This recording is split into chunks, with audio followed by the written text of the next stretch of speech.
Hello students. तो आज class +2 unit number 3 magnetic effect of current के लेक्चर नंबर 4 में हमारा टॉपिक है magnetic field due to straight conductor. पर इससे पहले हम कुछ टॉपिक्स के बारे में बात करेंगे, प्रॉब्लम्स के बारे में। कि जैसे प्रॉब्लम नंबर 1 में आप देख रहे हो, the magnetic field due to a current carrying circular loop of radius 10 centimetre at its centre is 0.60 into 10⁻⁻⁴ Tesla. Find the magnetic field due to this loop at a point on the axis at a distance of 4 cm from the center. तो अब इस numerical को solve करने के लिए आपको एक तो फार्मूला पता होना चाहिए कि magnetic field at the centre of circular coil का फार्मूला क्या है। जब नंबर ऑफ टर्न्स 1 हो तो μ0I/2r होता है ना। और इसी तरह से नंबर ऑफ टर्न्स अगर 1 है तो magnetic field at any point on the axis of circular coil का फार्मूला इक्वेशन नंबर 2 होती है ना। तो ये हमने डिराइव की हुए हैं। अब आपने क्या करना है, इक्वेशन 2 को 1 से डिवाइड कर लेना है ना। डिवाइड करने के बाद हमारे पास जो नेट रिजल्ट है ये बना ना। अब x distance on the axis है 4 सेंटीमीटर, r रेडियस है 10 सेंटीमीटर, और BC का मतलब है magnetic field at the centre, वो भी गिवन है। तो वो सब्स्टिट्यूट करने के बाद अब आप सॉल्व करोगे तो आंसर 5 × 10⁻⁻5 टेस्ला आ जाएगा ना। तो इस तरह से सॉल्व करना है। अब जैसा कि हम ऑलरेडी ये बात कर चुके हैं कि मैग्नेटिज्म में ना दो तरह के पोल्स होते हैं, एक साउथ पोल और एक नॉर्थ पोल। इनको इंडिविजुअली हम मैग्नेटिक मोनोपोल बोलते हैं, ठीक है ना। पर मैग्नेटिज्म में एक और स्ट्रक्चर होती है जिसको हम बोलते हैं मैग्नेटिक डाइपोल। तो मैग्नेटिक डाइपोल जो बना हुआ है ना वो इक्वल बट ऑपोजिट पोल्स से बना हुआ है। तो जैसा कि डायग्राम में आप देख रहे हो ना, north pole and south pole, but इन दोनों पोल्स की जो पोल स्ट्रेंथ है, यहाँ पर जो स्मॉल m सिंबल देख रहे हो ना आप, वो पोल स्ट्रेंथ है, वो मास नहीं है। तो ये ख्याल रखना, यहाँ पे जो स्मॉल m सिंबल आप देख रहे हो वो पोल स्ट्रेंथ के लिए डिनोट किया गया है। अब जो L है वो इन दो पोल्स के बीच में डिस्टेंस है। तो जैसा इलेक्ट्रिक डाइपोल बनता है ना, be it consist of two equal but opposite charges place certain distance apart, तो उसी तरह से मैग्नेटिक डाइपोल की बेसिक डेफिनेशन है it consist of two equal but opposite poles placed certain distance apart. अब हर पोल की, चाहे वो नॉर्थ पोल है या साउथ पोल है, उसकी जो अट्रैक्टिंग पावर है तो उसको हम पोल स्ट्रेंथ की टर्म में डिनोट करते हैं। तो उसका सिंबल हमने स्मॉल m लिया, और बाई कन्वेंशन नॉर्थ पोल की पोल स्ट्रेंथ +m लेते हैं और साउथ पोल की -m, ये याद रखना है ना। अब दोनों पोल्स के बीच में डिस्टेंस अगर L है तो मैग्नेटिक मोमेंट कैसे निकालोगे आप, मैग्नेटिक मोमेंट या मैग्नेटिक डाइपोल मोमेंट, तो product of either pole strength into length of dipole. जो L है ना, दो पोल्स के बीच में दूरी, that is known as length of the dipole. और जैसा कि यहाँ पे देख रहे हो कि जब भी आपने मैग्नेटिक डाइपोल की डाइपोल मोमेंट निकालनी है, मैग्नेटिक मोमेंट भी इसको बोल देते हैं ना, तो वो कैसे निकालनी है, हमने उसकी पोल स्ट्रेंथ को लेंथ ऑफ डाइपोल के साथ मल्टीप्लाई करना है। ये तो मैग्नीट्यूड है ना। और डायरेक्शन कैसे शो करनी है, साउथ टू नॉर्थ पोल। जैसा कि इलेक्ट्रिक डाइपोल में जो इलेक्ट्रिक डाइपोल मोमेंट की direction from negative to positive charge होती है ना, तो उसी तरह मैग्नेटिज्म में नेगेटिव चार्ज के इक्विवेलेंट है साउथ पोल और पॉजिटिव चार्ज के इक्विवेलेंट है नॉर्थ पोल। ये याद रखना आपने ना। अब यहाँ पर एक बात और जो याद रखने वाली है वो ये कि अगर आपके सामने करंट लूप है, लूप समझते हो ना आप, सर्कुलर कॉइल है, रेक्टेंगुलर कॉइल है, स्क्वायर कॉइल है, या कोई भी शेप की कॉइल है ना। कॉइल मीन्स वो वायर जिसके दोनों एंड्स, मतलब दोनों एंड्स आपस में जुड़े हुए हैं ना, तो उसको कॉइल बोलते हैं, लूप बोलते हैं।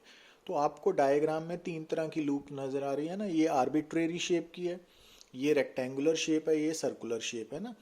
तो अगर आपको कोई भी कहीं भी circular loop, rectangular loop, square loop या कोई भी किसी भी आर्बिट्रेरी शेप की लूप नज़र आ रही है, तो उसमें अगर करंट फ्लो हो रहा है तो वो उसको बोलेंगे करंट कैरिंग कॉयल या फिर करंट लूप, और हर करंट लूप या हर करंट कैरिंग कॉयल जो है ना, it behaves like a magnetic dipole.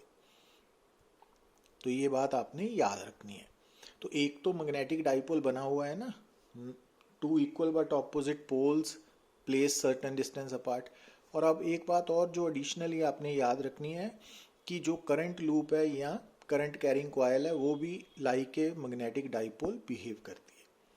तो अगर मैग्नेटिक डाइपोल है तो करंट लूप की मैग्नेटिक मोमेंट कैसे निकालनी है आपने, तो उसके लिए आपने दो बातें नोट करनी है। एक कि जो करंट लूप है उसमें नंबर ऑफ टर्न्स कितनी है, कैपिटल एन, करंट कितना फ्लो कर रहा है, आई, और तीसरी बात साथ में एरिया वेक्टर। तो एरिया वेक्टर के बारे में हम ऑलरेडी यूनिट नंबर 1 में डिटेल्ड स्टडी कर चुके हैं ना, तो उसके बारे में तो अगर कंसेप्ट्स नहीं क्लियर है तो उसको आप दोबारा उस एरिया वेक्टर वाले लेक्चर को सुन सकते हो यूट्यूब चैनल मेरे। और जो एरिया वेक्टर है वो क्योंकि वेक्टर क्वांटिटी है तो उसकी डायरेक्शन हम राइट हैंड थंब रूल के अकॉर्डिंगली बताते हैं ना। तो अगर आपके सामने कोई करंट कैरिंग लूप है या करंट कैरिंग कॉयल है तो उस कॉयल में या लूप में जिस तरफ करंट फ्लो कर रहा है, अगर आप अपने राइट हैंड की फिंगर्स को उसी डायरेक्शन में कर्ल करते हो तो जो स्ट्रेच्ड थंब है वो आपको एरिया वेक्टर या मैग्नेटिक मोमेंट की डायरेक्शन बताएगा, क्योंकि ये फार्मूला आपको बता रहा है कि जो मैग्नेटिक डाइपोल मोमेंट है ना और जो एरिया वेक्टर है दोनों की डायरेक्शन सेम है। ठीक है, तो ये बात इंपॉर्टेंट है, इसको भूलना नहीं है कि अगर आपके सामने कोई भी करंट कैरिंग कॉयल है या करंट कैरिंग लूप है तो उसकी मैग्नेटिक मोमेंट की मैग्नीट्यूड आपने कैसे निकालनी है, उस कॉयल की नंबर ऑफ टर्न्स, करंट और एरिया को मल्टीप्लाई करना है तीनों को। और डायरेक्शन कैसे बतानी है, राइट हैंड थंब रूल से। किस तरह कि आपने जिस डायरेक्शन में करंट घूम रहा है तो उस तरफ आपने अपनी राइट हैंड की फिंगर्स को कर्ल कर लेना है ना, और उस वक्त आपका जो स्ट्रेच्ड थंब है वो आपको डायरेक्शन बताएगा। अब जैसे ये यहाँ ध्यान से देखिए कि आपको लूप नज़र आ रही है ना, इसमें करंट भी नज़र आ रहा है। तो अगर मैं आपके सामने ऐसे फिंगर्स को कर्ल करूँ तो आप नोट कर रहे हो कि जैसे लूप में करंट की डायरेक्शन है घूम रही है तो उसी तरह मेरी यहाँ फिंगर्स भी कर्ल हो रही है ना, तो जो स्ट्रेच्ड थंब है वो आपकी तरफ आ रहा है ना, बाहर की तरफ। तो इसका मतलब इस केस में जो मैग्नेटिक डाइपोल मोमेंट है या एरिया वेक्टर है उसकी डायरेक्शन इस प्लेन के परपेंडिकुलर है बट आउटवर्ड है ना, तो वो राइट हैंड थंब रूल के अकॉर्डिंगली हम निकाल सकते हैं ना। तो ये बताया हुआ है ना, आपको नज़र आ रहा है। तो इस तरह से आपने, और इस डायग्राम के अकॉर्डिंगली एरिया वेक्टर और मैग्नेटिक मोमेंट की डायरेक्शन आउटवर्ड है, डॉट के साथ रिप्रेजेंट हुई है ना, तो ये बात आपने भूलनी नहीं है, इंपॉर्टेंट है। अब क्योंकि मैग्नेटिक मोमेंट का मैग्नीट्यूड है नंबर ऑफ टर्न्स, करंट और एरिया का प्रोडक्ट। अब नंबर ऑफ टर्न्स तो यूनिटलेस क्वांटिटी है, तो करंट का एसआई यूनिट है एम्पियर और एरिया का स्क्वायर मीटर, तो इट मींस मैग्नेटिक मोमेंट का SI unit ampere square metre है ना, ये भूलना नहीं है आपने। अब इसी बात को, क्योंकि अब करंट कैरिंग लूप है तो वो भी as a magnetic dipole behave कर रही है, और दूसरी तरफ अब हमारे पास मैग्नेट है जिसके अंदर दो पोल्स हैं equal but opposite pole strength के। तो अब यहाँ पर ध्यान देना है कि जो करंट कैरिंग लूप है ना, तो अगर करंट कैरिंग लूप को देखते हो आप, तो जिस फेस को आप देख रहे हो, मान लीजिए कि आप करंट कैरिंग लूप के इस फेस को देख रहे हो सामने से, तो अगर इसमें करंट की डायरेक्शन एंटी क्लॉकवाइज है ना, काउंटर क्लॉकवाइज, तो इसके ऑपोजिट फेस मींस पीछे वाले फेस में अगर देखोगे तो उसमें करंट की डायरेक्शन क्लॉकवाइज बन जाएगी ना। तो ये एक ही करंट कैरिंग लूप के दो फेसेस हैं ना, जैसे एक कॉइन के हेड एंड टेल होती है ना, तो अगर आप हेड वाली साइड को देख रहे हो सपोज मान लीजिए, और अगर उस साइड से आपको अगर करंट की डायरेक्शन एंटी क्लॉकवाइज महसूस हो रही है, तो अगर टेल वाला साइड देखोगे तो क्लॉकवाइज होगी ना। तो अब यहाँ इस डायग्राम में आप क्या नोट करना है कि जिस फेस को कॉइल के, करंट कैरिंग कॉइल के जिस फेस को आप देख रहे हो, जो फेस आपको नजर आ रहा है, अगर उसमें करंट की डायरेक्शन एंटी क्लॉकवाइज है तो वो फेस नॉर्थ पोल है और दूसरा फेस साउथ होगा ना। और अगर आपके सामने जो coil, current carrying coil draw की हुई है, डायग्राम बनी हुई है, तो उसमें अगर करंट की डायरेक्शन क्लॉकवाइज है तो वो वाला फेस साउथ है और उसके पीछे वाला फेस नॉर्थ होगा ना। तो ये बात आपने याद रखनी है। Got it. अब इस बात को हम रिलेट कर रहे हैं कि ये आपको नजर आ रही है करंट कैरिंग कॉइल, इसके बारे में हमने ऑलरेडी स्टडी किया हुआ है। अगर इस करंट कैरिंग कॉइल की बात करें तो मान लीजिए कि इसमें करंट आई है, इसका रेडियस आर है, कैपिटल एन इसकी नंबर ऑफ टर्न्स है, और ये जो पॉइंट आपको नजर आ रहा है ये इसकी एक्सिस के ऊपर है और सेंटर से कितनी दूर है, एक्स डिस्टेंस अपार्ट। तो अब इस पॉइंट पे on the axis magnetic field की वैल्यू कैसे निकाली गई है ये तो आपको मालूम ही है ना, वो हमने आर्टिकल किया हुआ है। तो n mu naught I r square over this one. अब इस केस में अगर मैं ऊपर पाई के साथ मल्टीप्लाई करूं तो नीचे भी पाई के साथ मल्टीप्लाई करना पड़ेगा ना, तो ये बन गया ना। अब ये जो सर्कुलर कॉइल है उसकी एन नंबर ऑफ टर्न्स है, आई करंट है और पाई आर स्क्वेयर इसका एरिया है ना। तो एन आई ये क्या होता है, मैग्नेटिक मोमेंट। तो अगर आपको करंट कैरिंग कॉइल की मैग्नेटिक मोमेंट नोन है, मालूम है, पता है, तो आप उसकी एक्सिस के ऊपर मैग्नेटिक फील्ड की value in terms of magnetic moment भी निकाल सकते हो।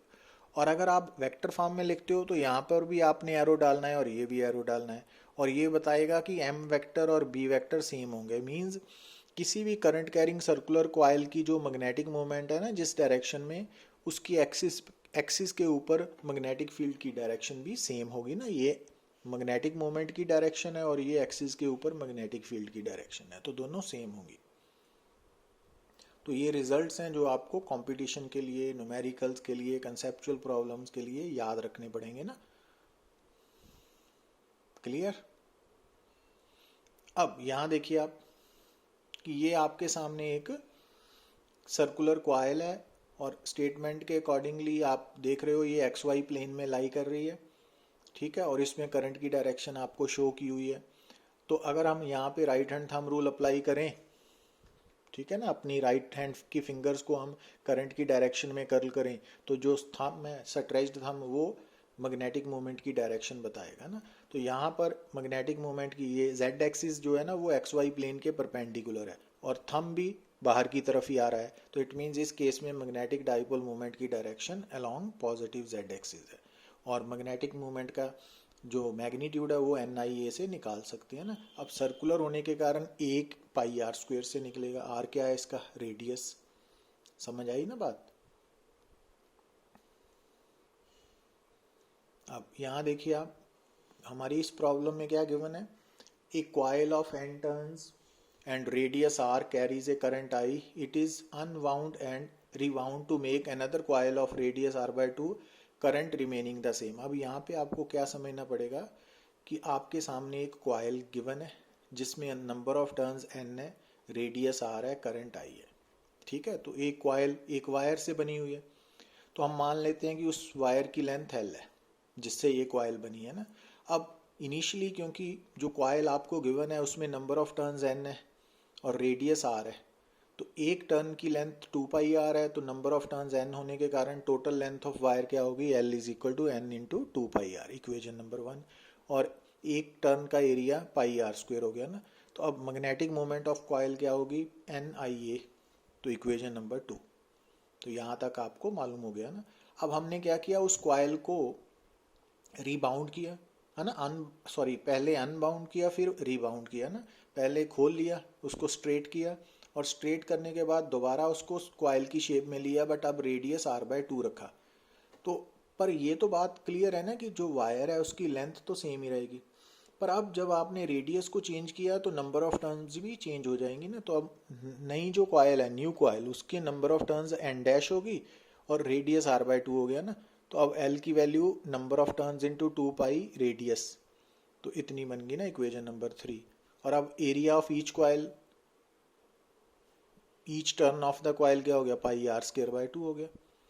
तो m डैश की value n dash I a dash हो गया ना, इक्वेशन नंबर 4। अब 4 को 2 के साथ डिवाइड करें तो ये बन गया।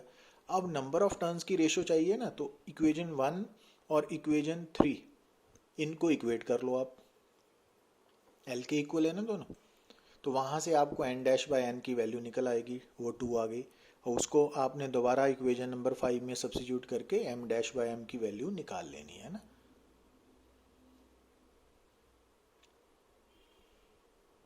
अब जैसा कि आप हेडिंग में देख रहे हो, magnetic field due to current carrying straight conductor finite length, तो आपको ये straight conductor of finite length नज़र आ रहा है ना, और इसमें करंट फ्लो कर रहा है आई।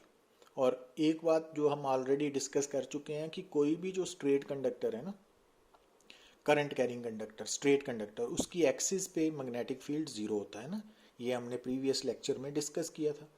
अब हमने मैग्नेटिक फील्ड निकालना है एट एनी अदर पॉइंट, तो उसके लिए क्या करते हैं हम, एक पॉइंट पी सिलेक्ट किया ना, पॉइंट ऑफ ऑब्जर्वेशन। अब इस पॉइंट की पोजीशन को डिस्क्राइब करने के लिए हमने क्या किया कि पॉइंट ऑफ ऑब्जर्वेशन से स्ट्रेट कंडक्टर के ऊपर ना एक परपेंडिकुलर ड्रॉ किया, और जो फुट ऑफ परपेंडिकुलर है वो ओ आ गया ऑन द स्ट्रेट कंडक्टर, और अब ओ और पी के बीच में डिस्टेंस ए मान लिया ना हमने। तो किसी भी स्ट्रेट वायर से गिवन पॉइंट का जो मिनिमम डिस्टेंस है, फिक्स्ड डिस्टेंस है गिवन पॉइंट का, वो शॉर्टेस्ट डिस्टेंस परपेंडिकुलर डिस्टेंस होता है ना। तो इसका मतलब जो पॉइंट ऑफ ऑब्जर्वेशन है ना स्ट्रेट कंडक्टर से, उसका shortest distance, minimum distance, fixed distance, वो ए आ गया ना। अब पी पॉइंट पे आपने क्या निकालना चाहते हो आप, मैग्नेटिक फील्ड, ठीक है, यूजिंग बायो-सैवर्ट्स लॉ। अब इसके लिए आपको क्या मानना पड़ेगा कि आपकी ये जो स्ट्रेट कंडक्टर है ना, वो स्मॉल करंट एलिमेंट्स से बनी हुई है, और वो करंट एलिमेंट्स एक एंड से लेके दूसरे एंड तक फैले हुए हैं ना। तो हमने क्या करना है, किसी भी जगह पे एक एलिमेंट को हाईलाइट करना है, शो करना है ना, तो हमने यहाँ पे शो कर दिया। अब जहाँ पर आपने एलिमेंट माना है ना, वो करंट एलिमेंट है आई डी एल वैक्टर, और उस करंट एलिमेंट को हमने बी सी के साथ रिप्रेजेंट किया है, और जो करंट एलिमेंट है ना B C I D L vector, उसका मिड पॉइंट डी है, रेड कलर से लिखा हुआ है ना डी, और ये जो एलिमेंट हमने एज्यूम किया है, शो किया है, वो ओ पॉइंट से कितनी दूरी पे है, एल डिस्टेंस पे है, ठीक है। तो पी पॉइंट पे मैग्नेटिक फील्ड निकालने के लिए स्ट्रेट कंडक्टर के केस में जब हमने बायो-सैवर्ट्स लॉ यूज़ करना है, तो सबसे पहले आपने मानना है कि हमारा straight conductor small current elements से बना हुआ है, और वो करंट एलिमेंट्स एक एंड से दूसरे एंड तक फैले हुए हैं ना। अब उनमें से हमने एक को शो करना है, और इस सारी कैलकुलेशन के लिए हमने ना ओ पॉइंट को क्या मान लिया, ओरिजिन, और जो स्मॉल करंट एलिमेंट है आइडियल वेक्टर, वो बी सी है, और उसका डी मिड पॉइंट है, और उसके मिड पॉइंट का ओ से डिस्टेंस एल मान लिया है ना। अब उसके बाद क्या करते हैं हम कि स्मॉल करंट एलिमेंट के मिड पॉइंट से पॉइंट ऑफ ऑब्जर्वेशन को आर वेक्टर से जोड़ते हैं ना। अब इस आर वेक्टर की डिस्टेंस या मैग्नीट्यूड आर है, और डी एल वैक्टर और आर वेक्टर के बीच में बनने वाला एंगल थीटा आ गया ना। तो अब यहाँ नोट कीजिए कि अगर स्मॉल एलिमेंट आपने यहाँ पे ड्रॉ किया होता, तो यहाँ मीन्स हर जगह पे स्मॉल एलिमेंट्स है। अब अलग अलग स्मॉल एलिमेंट्स के लिए आप नोट करिए कि अगर स्मॉल एलिमेंट यहाँ पर भी है, तो एल की वैल्यू भी उस डिफरेंट एलिमेंट्स के लिए अलग होगी, थीटा भी अलग होगा और आर भी अलग होगा ना, पर ए की वैल्यू सबके लिए सेम रहेगी। तो इसका मतलब इस आर्टिकल में जो ए है ना वो फिक्स्ड है, ठीक है। तो अब अगर आप ये थीटा है, अब ये एंगल भी हमने फाई एज्यूम कर लिया, और ये जो ओपी लाइन है ना, वो हमारा रेफरेंस पॉइंट है, ओरिजिन है, और ओपी लाइन हमारी रेफरेंस लाइन है, तो ये वाला एंगल भी हमने सिलेक्ट कर लिया फाई। तो अब देखिए अगर एलिमेंट यहाँ पर भी है, जो एलिमेंट यहाँ पे है, उसके लिए फाई की वैल्यू अलग होगी, इसके लिए अलग होगी, इस एंड के लिए अलग होगी ना। तो इट मीन्स थीटा फाई ये एल ये सब वेरिएबल्स हैं, बट ए की वैल्यू हर एलिमेंट के लिए सेम होगी ना। अब अकॉर्डिंग टू बायो-सैवर्ट्स लॉ अगर हम देखें तो डीबी की value mu naught I D L sine theta 4 pi R square लिख ली है ना। अब सबसे पहले हमने क्या करना है कि इस एक्सप्रेशन में चाहे आर है, चाहे डी एल है, चाहे थीटा है, इन सबको ए एंड फाई की टर्म में कन्वर्ट करना है, ए एंड फाई। और ए एंड फाई में से अब यहाँ पे देखिए आप ना, डी एल, थीटा, आर, ये तीन वेरिएबल्स हैं। अब इनको मिनिमाइज कैसे करना है कि एक वेरिएबल रह जाए ना, उसके लिए क्या करना है हमने, डी एल को, साइन थीटा को, आर को, इनको ए एंड फाई की टर्म में कन्वर्ट करना है। कैसे करना है उसके लिए आपको डायग्राम नजर आ रही है ना, ये triangle, right angle triangle D O P. अब इस राइट एंगल ट्राइंगल में या किसी भी ट्राइंगल में तीनों एंगल्स का सम क्या होता है, 180 डिग्री। तो वहाँ से थीटा की वैल्यू आ गई 90 माइनस फाइव, और साइन थीटा की value sine 90 minus five means cos five. इसका मतलब हम साइन थीटा को कॉस फाइव लिख सकते हैं ना, इक्वेशन नंबर 3 यहाँ पर है ना। उसके बाद हमने क्या करना है, ये राइट एंगल ट्राइंगल है, तो अब क्योंकि हमने सब जो थीटा एंगल है ना उसको फाई की टर्म में लिखना है, तो अगर फाई हमारा एंगल है ना, तो फाई के लिए एल परपेंडिकुलर है, ए बेस है, आर हाइपोटेन्यूज है। जबकि थीटा के लिए ए परपेंडिकुलर है, एल बेस है, आर हाइपोटेन्यूज है ना, ये समझ होनी चाहिए। अब हमने फाई को एंगल मानना है ना, तो फाई के लिए अगर आप ध्यान से देखिए, तो इस राइट एंगल ट्राइंगल में अगर हम कॉस फाई की वैल्यू निकालें तो कॉस फाई क्या होगा, base over hypotenuse a by r. तो आर की वैल्यू क्या होगी, a by cos phi, a secant phi, क्योंकि 1 by cos phi secant phi होता है ना, इक्वेशन नंबर 4। अच्छा, अगर इसी राइट एंगल ट्राइंगल में आप tan फाई की वैल्यू लिखते हो, तो tan फाई क्या है, perpendicular over base l by a. तो l की वैल्यू होगी a tan फाई। अब a तो कांस्टेंट है, बट l और फाई ये डिफरेंट एलिमेंट्स के लिए वेरिएबल हैं। तो इसका मतलब जब हम इक्वेशन नंबर 5 को डिफरेंशिएट करेंगे तो ये हो गया dl। अब ये कांस्टेंट है और tan फाई को डिफरेंशिएट किया, secant square phi D phi बन जाएगा ना।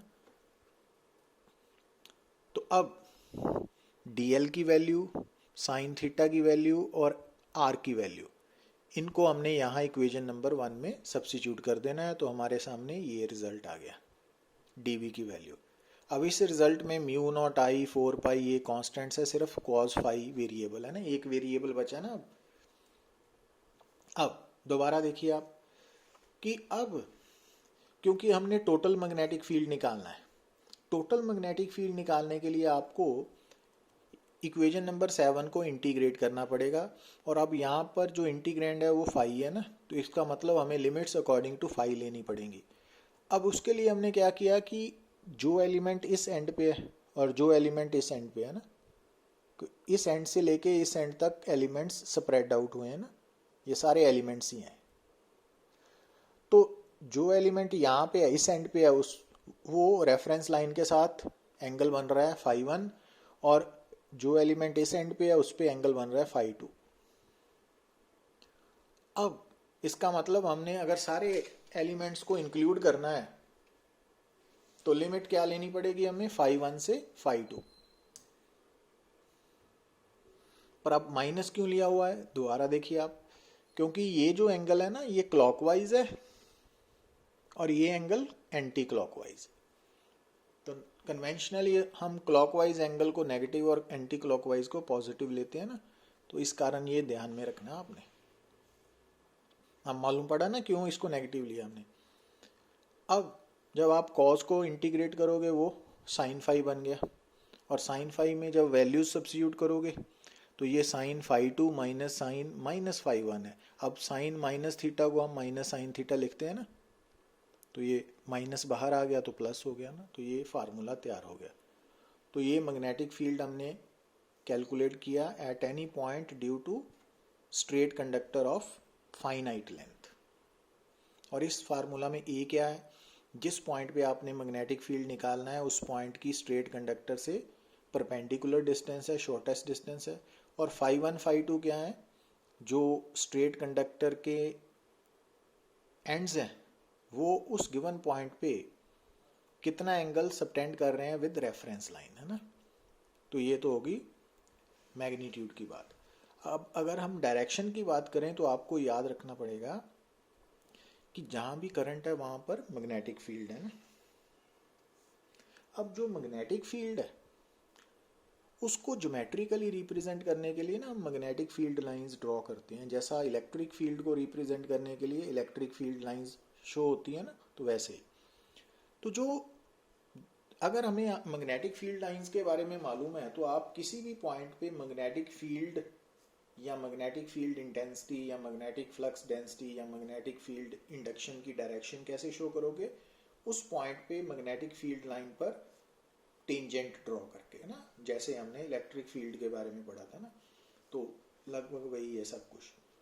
तो अब जो स्ट्रेट कंडक्टर है तो उसके अराउंड जो मैग्नेटिक फील्ड है, अब यहाँ पे हमने क्या मान लिया कि जो स्ट्रेट कंडक्टर है ना वो हमारे प्लेन से परपेंडिकुलर ऐसे है, ये है ना, ये ऐसे है। तो आप पेन देख रहे हो ना, पेन की जो टिप है वो डायरेक्शन ऑफ करंट को रिप्रेजेंट कर रही है। तो इस केस में आप देख रहे हो कि जो स्ट्रेट कंडक्टर है वो इस पेपर के प्लेन के परपेंडिकुलर है और बाहर की तरफ आ रहा है, तो उसको हमने डॉट के साथ रिप्रेजेंट कर दिया। तो अब इस करंट कैरिंग कंडक्टर के कारण जो सराउंडिंग स्पेस है उसमें मैग्नेटिक फील्ड को रिप्रेजेंट करने के लिए ज्योमेट्रिकली हम मैग्नेटिक फील्ड लाइंस ड्रॉ करेंगे। और ये बात आपने याद रखनी है कि किसी भी स्ट्रेट कंडक्टर के कारण जो मैग्नेटिक फील्ड पैदा होगा उस मैग्नेटिक फील्ड को रिप्रेजेंट करने वाली मैग्नेटिक फील्ड लाइंस किस शेप में होगी, कॉन्सेंट्रिक सर्कुलर लाइंस, और उन सब सर्कुलर लाइंस का जो सेंटर है वो कंडक्टर पे लाई करेगा। तो ये सर्कुलर शेप की लाइंस होंगी ना, ये कंडक्टर है, एक्चुअली ये कंडक्टर है ना ऐसे, तो करंट बाहर की तरफ आ रहा है, डॉट। अब जो ये एरो मार्क किए हैं हमने स्ट्रेट लाइन अपनी मैग्नेटिक फील्ड लाइंस के ऊपर, तो वो राइट हैंड थंब रूल के अकॉर्डिंगली किए हैं। उसके लिए क्या करना है आपने कि जो स्ट्रेट कंडक्टर है ना, आपने एज्यूम कर लेना है कि आपने, जैसे आप देख रहे हो कि मैंने क्या एज्यूम किया कि ये जो स्ट्रेट कंडक्टर है ये वाला, तो इसमें करंट बाहर की तरफ आ रहा है ना, तो मैंने इसको राइट हैंड से ऐसे पकड़ा हुआ है कि मेरा जो स्ट्रेच्ड थंब है वो करंट की डायरेक्शन की तरफ है ना, थंब। और इस वक्त मेरी जो फिंगर्स जिस तरह कर्ल हो रही हैं, तो वो कैसे कर्ल हो रही हैं आप देख रहे हो, एंटी क्लॉकवाइज, है ना। तो वो मैग्नेटिक फील्ड लाइंस की डायरेक्शन है, ठीक है। और अगर आप अब ये याद हो गया कि कोई भी जो स्ट्रेट कंडक्टर है ना उसकी जो मैग्नेटिक फील्ड लाइंस है वो हमेशा कॉन्सेंट्रिक सर्कुलर शेप में होंगी और उन सब का सेंटर स्ट्रेट कंडक्टर के ऊपर पॉइंट होगा, और उन सर्कुलर लाइंस की direction right hand thumb rule के अकॉर्डिंगली निकलेगी। और उसके लिए आपने क्या करना है, ये मान लेना है कि जो कंडक्टर है ना उसको, स्ट्रेट कंडक्टर, उसको आपने राइट हैंड में पकड़ लिया और ऐसे पकड़ लिया कि आपका जो स्ट्रेच्ड थंब है वो करंट की डायरेक्शन के अलॉन्ग है, तो आपकी जो फिंगर्स कर्ल हो रही हैं वो मैग्नेटिक फील्ड लाइंस की डायरेक्शन को रिप्रेजेंट करेंगी। और उसके बाद अगर आपको फील्ड लाइंस पता लग गई, डायरेक्शन पता लग गई, तो उसके बाद आप फील्ड लाइन के ऊपर किसी भी पॉइंट पे अलोंग द टेंजेंट फील्ड की डायरेक्शन बता सकते हो, जैसा कि हमने B1 वेक्टर B2 है ना ये शो किया है। अब यहाँ पे देखिए आप, तो यहाँ पर जो करंट कैरिंग कंडक्टर है ना वो स्ट्रेट है पर उसमें करंट की डायरेक्शन अंदर की तरफ है। अब यहाँ देख रहे हैं ना कि जो पेन की टिप है वो अंदर की तरफ है, तो इट मीन्स करंट अंदर की तरफ जा रहा है। अब मैंने इसको राइट हैंड से कैसे पकड़ना है कि मेरा थंब अंदर की तरफ है, तो जो फिंगर्स कर्ल हो रही हैं ये, है ना, वो क्लॉकवाइज है। समझ आई बात? तो ये बड़ा इंपॉर्टेंट पार्ट है ना। तो अब इसके ऊपर आपने डिफरेंट पॉइंट्स पे टेंजेंट ड्रॉ करने हैं ना, तो टेंजेंट की डायरेक्शन आपने जिस तरफ से फील्ड लाइन घूम रही है ना उसके अकॉर्डिंगली ड्रॉ करनी है। अब स्ट्रेट कंडक्टर ऐसे हॉरिजॉन्टल भी तो हो सकता है ना, हमें डायग्राम में दिया हो। अब ये पेन जो है इसकी टिप करंट की डायरेक्शन को रिप्रेजेंट कर रही है, ये स्ट्रेट कंडक्टर है ना करंट कैरिंग। अब इसको अगर मैंने राइट हैंड से पकड़ा हुआ है तो मेरा थंब इस टिप के अलोंग है ना, तो आप क्या देख रहे हो कि इस पेन के, ये पेन स्ट्रेट कंडक्टर है ना करंट कैरिंग स्ट्रेट, अब इस पेन के नीचे से मेरी फिंगर्स अंदर की तरफ से होके इसके ऊपर से बाहर की तरफ आ रही है ना ऐसे। मतलब अगर करंट की डायरेक्शन हॉरिजॉन्टल में राइट की तरफ है तो इस कंडक्टर के ऊपर मैग्नेटिक फील्ड की डायरेक्शन डॉट के साथ और नीचे क्रॉस के साथ है। ये बता रही है कि इस कंडक्टर के नीचे से अंदर की तरफ फील्ड होगा और ऊपर से बाहर की तरफ, है ना। फिंगर्स इसके ऊपर से बाहर की तरफ आ रही हैं, पेपर से बाहर की तरफ लगता है ना बाहर, और अंदर नीचे से अंदर की तरफ जा रही है ना, ऐसे घूम रही। तो ये याद रखना पड़ेगा। तो अब इसमें देखिए आप, ये हॉरिजॉन्टल कंडक्टर है ना, करंट फ्लो कर रहा है। अब इसमें टिप करंट की डायरेक्शन रिप्रेजेंट कर रही है, तो थंब राइट हैंड का करंट की डायरेक्शन में है। तो अब इस कंडक्टर के ऊपर से फिंगर्स अंदर की तरफ जा रही हैं और नीचे से बाहर की तरफ। तो नीचे से बाहर की तरफ मींस डॉट, ऊपर से अंदर की तरफ क्रॉस। तो समझ आ रही है ना, इसको प्रैक्टिस करिए आप, क्योंकि यहीं पे कंफ्यूजन होगी अगर होगी तो ना। Got it. तो इस तरह से हम स्ट्रेट कंडक्टर के मैग्नेटिक फील्ड का मैग्नीट्यूड और डायरेक्शन बता पाते हैं ना। तो ये फार्मूला फाइनाइट कंडक्टर के लिए। और फाइनाइट कंडक्टर के लिए जिस पॉइंट पे आप मैग्नेटिक फील्ड फाइंड आउट करना है ना, पॉइंट ऑफ ऑब्जर्व, वहां से आप स्ट्रेट कंडक्टर के ऊपर एक परपेंडिकुलर ड्रॉ करोगे। तो ओपी लाइन यहाँ पे क्या होगी, रेफरेंस लाइन। और उसके बाद आप पी पॉइंट से दोनों एंड्स की तरफ एक लाइन ड्रॉ करोगे ना आप। तो अब वो वाली लाइंस रेफरेंस लाइन के साथ जितना एंगल बनाएंगी वो क्या होगा,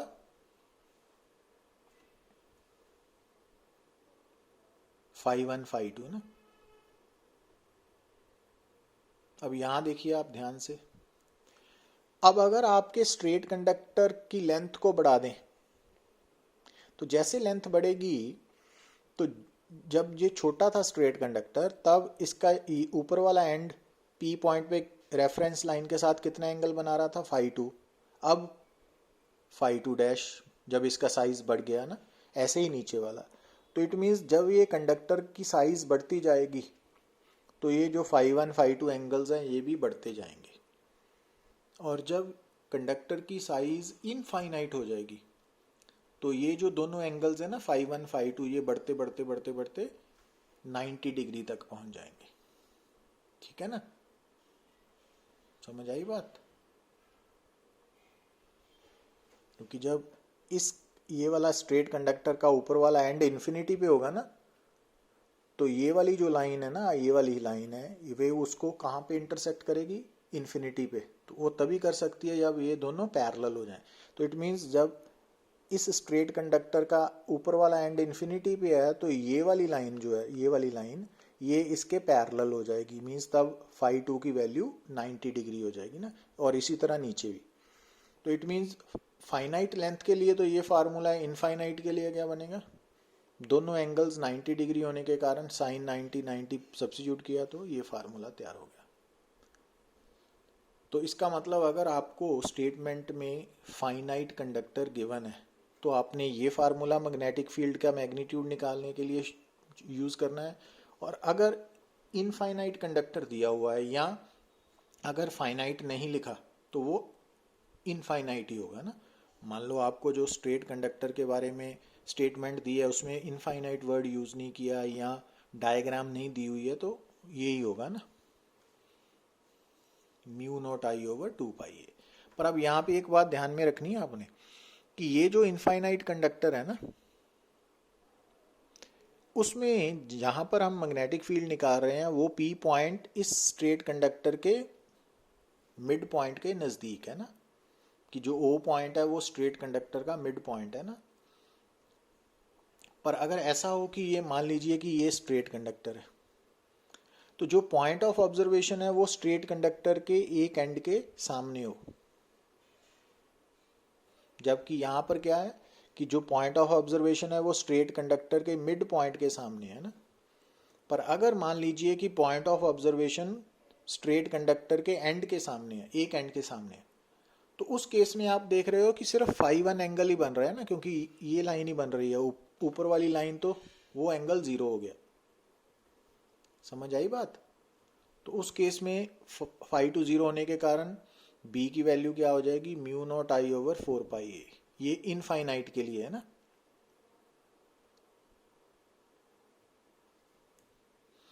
ये फाइनाइट कंडक्टर है, तो फाइनाइट कंडक्टर के लिए अगर पॉइंट ऑफ ऑब्जर्वेशन एक एंड के सामने है, तो एक एंगल 0 हो गया, दूसरा एंगल फाई 1 है ना। पर अगर मान लीजिए कि ये स्ट्रेट कंडक्टर है पर ये इनफाइनाइट लेंथ का है, पर यहाँ पर P की वैल्यू एक एंड के सामने है, तो इट मीन्स सिर्फ दूसरा एंड ही इन्फिनिटी पे होगा ना। जब दूसरा एंड इन्फिनिटी पे होगा तो दूसरे वाला एंगल जो बचा हुआ एंगल है, क्योंकि एक एंगल तो 0 है, दूसरा एंगल 90 डिग्री हो जाएगा। तो इट मीन्स अगर आप फाई 1 90, फाई 2 0 सब्सिट्यूट करते हो किसमें, इस इक्वेशन में, तो रिजल्ट क्या बनेगा, म्यू नॉट आई ओवर 4 पाई। मतलब आज के बाद अगर आपको इनफाइनाइट स्ट्रेट कंडक्टर के सामने किसी पॉइंट पे मैग्नेटिक फील्ड निकालना है, तो वो तो फार्मूला होगा म्यू नॉट आई ओवर 2 पाई ए। पर अगर उसने स्पेशली बोला हुआ है कि जो पॉइंट ऑफ ऑब्जर्वेशन है वो इनफाइनाइट कंडक्टर के एंड के सामने है, तो उस केस में बी की वैल्यू म्यू नॉट आई ओवर 4 पाई ए होगी, 2 पाई ए की जगह 4 पाई ए होगी ना, ये याद रखना है। और डायरेक्शन जो है वो जो हमने right hand thumb rule discuss किया ना, उसके अकॉर्डिंगली जैसा बताया था ना, वो याद रखनी पड़ेंगी। Thank you very much.